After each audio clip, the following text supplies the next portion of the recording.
Um, atong tinahod nga Presidente Rodrigo Duterte, Mayor Basti, sa inyong tanan mga kaigsunan, mayong gabi. Mo kanta sa kong kadali ha, pero usay, wait.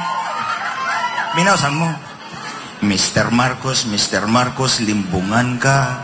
Mr. Marcos, limbungan ka. Mr. Marcos, limbungan ka, ugang imong asawa. Ayuhan na lang to ninyo, ha? Mayang gabi kaniyong tanan. Nga nung niingon man ko nga si Mr. Marcos limbungan o kang iyang asawa. Okay. Para sa inyong kasayuran, mga kaigsunan, unom ko katuig na nagsilbi sa ilaha.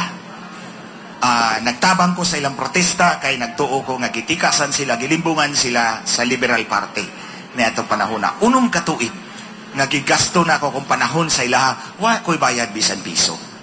So kaila ko ning mag-asawa, through and through. Kita ko nila, katrabaho na ko sila. Kada usa ka buwan, mag-dinner mi sa ilang balay. Unya, daghan pa mig istorya ni Lisa Marcos. Mao ning otok tanan, mabitayon ko kung ang Carabao ang national animal, ang Sampaguita ang national flower, si Lisa Marcos ang national problem.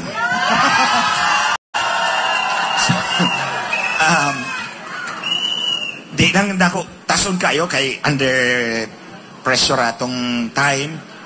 Atong Marso 2022 sa kampanya, may meeting ko kang Lisa Marcos. Kaming duha rato dapat. Ning suod mo ning duha ka marites. Sila pa yung naunag lingkod. Sila'y wise schedule, sila'y naunag lingkod. Diri ko gilid. Ningon din si Lisa Marcos, guys, I have a meeting with the owners of Smartmatic. I need 2 technical guys in that meeting. Tapos ning lingisan ako, gitudlo ko, but not you because they hate you so much. So, kaybaw na ko mga kaigsunan nga gibaligya ng akong ulo dito kang Smartmatic. So nagawa kong panahon nga mo gawas ang ebidensya og tinuod atong Hunyo 2023 ning gawas ang ebidensya nga libu-libuan ka mga presinto sa Metro Manila, Cavite o Batangas gikan lamang sa usa ka IP address. Dili to gikan sa inyo mga presinto. So mo na naghimo ko affidavit, akong gibulgar ang mag-asawa. Pero ako una silang gipapili. Unsa man? Kamoy mo laglag kang Smartmatic publicly? Or ako mo laglag ninyo o niya aron malaglag si Smartmatic? Di ko no nila mahimo. Adi, siyempre, gilaglag na ko sila. So magtinagalog ko. Ang mga kababayan, itong sinasabi ko sa inyo, totoo to. In fact, nung in-interview si Lisa Marcos ni Ka Conchabang Tunying, di ba? Ka Conchabang Tunying, magkuntsabang wala sila. Tinanong siya, sinabi ni Attorney Glenn Chong, sasampaling ka raw. Sinabi ko talaga, kung naalang si Lisa Marcos akong atubangan, akong uli usbon sa inyong atubangan, ako siyang laparuhon, wala og tuo. Tungod sa iyang dakong kasalanan sa atong katawhan, kaninyong tanan. Ang pagmanipula sa atong election system. Ni atong eleksyon na, atong pinili ay duha, pinakataas nga opisyal ang atong gipili. Ang presidente o ang vice-presidente. Si Lisa Marcos ang nagsulti nako, siya mismo ang ning-amin, gilawgaw nila ang eleksyon sa iyang asawa. So kung gilawgaw nila ang eleksyon, mutuo pa nga siya ang dapat presidente sa Pilipinas? Dili, di ba? Dili. So kitsa may nahabilin nga atong saligan karon. Si Inday Sara, di ba? Kaybaw ko nga si Inday Sara, wag yun nila i-appeal sa ilang tikas. Kay dili gusto si Lisa Marcos sa iyaha. Kay bawo ko naago ko sa ilang inner circle. So karon ang nahabilin nga tinunod anay nga gipili natong katawhan si Inday Sara. Kining usa mo bitaw to akong kanta ganin Mr. Marcos, limbungan ka. Limbungan ka kang imong asawa. Kay mo kung asawa nagingon ako ng limbong mo. Di ba? Pero wa ko'y kahadlok mo atubang ninyo. Mo hakadlok mo atubang nila kay tinuod ang akong gisulti. Wa may mabitaw na akong gingon dili man sa ingon nga may kong laki. Nagkataon lang nga naa sa kong kamot ang katuuran og dili kaya tubagon ni Lisa Marcos. Mabitaw na Mga kaigsunan, nung in-interview si Lisa Marcos, ano bang sinagot ni Lisa Marcos? Nung sinabi ko, dinaya nyo yung eleksyon, ano sabi ni Conchabang Tunying? Sasampalin ka raw ni Glenn Chong. Alam mo, sabi ni Lisa Marcos, hayaan mo na lang siya. I hope he wins as congressman or governor or something. Maunay imong itubag, sa kadaghanin yung abogado des Malacanang, may Chief Justice ka pa. Ako rang usa diri sa kabila. Oh, unya mauna imong itubag. Why ikatubag si Lisa Marcos mga kaigsunan? Naama na yung interview, maririnig nyo yan, marireview ninyo yan. Wala sang naisasagot dahil totoo ang sinasabi ko. Kaya ba mo, pag istorya na ako sa Davao, pag uli na ako sa Manila, gifile na akong disbarment. Oh, gusto ko tangtangon pagka-abogado. Pag uman akong istorya sa Cebu City, may disbarment na po ko ikaduha. Pag uman akong istorya sa Tagum, pag landing na ako sa Manila, dahil katulo, disbarment. Ugma, iniguli na ako, nana po kay kaupat ka disbarment.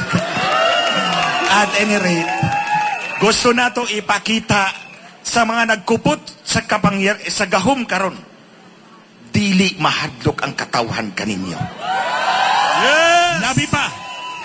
Dili ta mahadlok, labi pa kay kitikas nila ang eleksyon. Og naa ako sa inyong atubangan, mubarog ko sa akong akusasyon kanila. Kanang pagtikas sa eleksyon, naanay direktang koneksyon sa atong mga tinai, sa kagutom sa atong katawhan. Kay kung ang leader nga maglingkod, why pakialam sa atong kaugmaon, mauni ang atong maamgo karon. Diba? Tama. Mauni ang atong makamtan. Og itom kayo ang atong kaugmaon. Kung ang nagkupot sa kapangyarihan, sa kahom, nandaya lamang. Gusto ba ninyo nga magpadayo ng sistemang ingon niyan eh? Dili! So karon nagpasalamat ko sa inyong pagnganhi dinhi. Kay baw ko, kadaghanan sa inyo, hindi pa kumain. Pareho tayo, patas tayo, amanos tayo, hindi naman kami kumain. But we are here because you want to put a stake for our future. Mutaya ta sa atong kaugmaon mga kaigsunan. Dili mabago ang gobyerno kung dili ta mo barog karong adlaw. Kining akong gisulti kaninyo, mauni ang gikahadlukan ni Marcos ni PBBM, Pangulong Bangag, babagsak mamaya-maya. You see? Unsa may suwat ni Chief of Police sa inyo sa inyong city, kang mayor. I-recall ang permit kay naas Glenn Chong. Unsa may inyong gikahadlukan? Wa mo ko hinagiban. Wa ko magdagranada. Di man ko magpabuto din sa inyong syudad. Mosulti lang ko sa kamatuuran. Og na ako sa inyong atubangan karon mga kaigsunan, di paabot ko kini kaninyo kay mauni ang isyong ilang gikahadlukan og maayo. Walay katungod si Marcos magpabilin sa inyang pwesto. Walang karapatan si Mr. Marcos na magpatuloy dyan sa Office of the President. Tama? Tama! And by this, ang susundin natin ay constitutional succession. Bumaba ka dyan, Bangag, at pumalit si Sara Duterte, the legitimate leader of this land. Ugma na nagyo ko ikaupat nga disbarment ani. At any rate, wako'y laing sandigan mga kaigsunan, kundi ka mo gihapon. Nindot kayo musukol, mubarog para sa tong kaugmaon, para sa tong katawan. Kung kaybaw ka nga, wa ka mag-inusara. Wa mag-inusara si President Duterte, wa mag-inusara si Sara Duterte, si Basti Duterte, ako, kay naamong tanan. Sa among likod, sa among kiliran.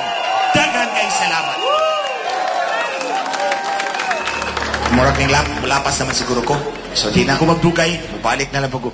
Para sa inyo kasayuran, kining syudad sa Dumaguete, kapito na ako gabalik-balik din eh. Bata pa ko, nagdebate na ako diha sa Luz Auditorium. O di ko kalimot, best debater ko diha. Napil din ako inyong team. At any rate, pasalamat ko sa inyo. Katapusan ako ganhi, si Bishop Do, ang inyong obispo. Dinakos Katedral ng Istorya, bahin sa tinikasay sa eleksyon. Maugid na ang akong gibarugan. O sa dili pa ko mahuman, kung ibilin ka ninyo kini mga kaigsunan, naa sa inyong mga kamot, sa inyong tagsa-tagsa kakamot, ang gahom para mabago ang dagan sa inyong tagsa-tagsa kakinabuhi. Ayaw tag kumpiyansa, Ayaw na tong isalig sa mga leader nga mga tikasan, limbungan. Kailangan mo barog ta, bawion na to ang gitikas niya ka na to. Yes! O ihatag na to ang gahom sa tinunanay nga gipili sa katawan. Inday Sara Duterte. Dagang salamat kaninyong tanan. Maraming salamat, Attorney Glenn.